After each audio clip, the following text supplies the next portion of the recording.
Some statistics that I think are important and really eye-opening is that, it's no longer a nice to have to be sustainable. It really guests expect it.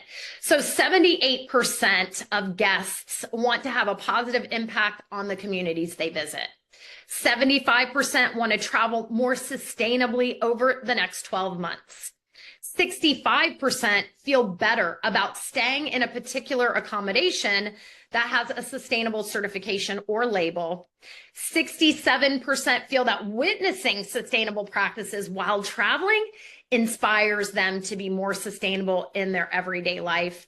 And 74% of luxury travelers said they are willing to pay more for traveling responsibly. And for the first time, we've started to see that leisure market expressing that they are willing to pay more for sustainability.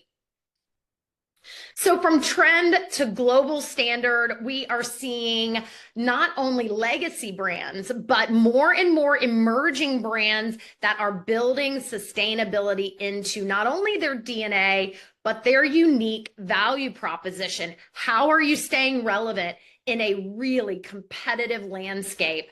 And sustainability is how you're going to do it in the future. It's really how you're going to carve out that differentiator. And to me, that is where the excitement happens.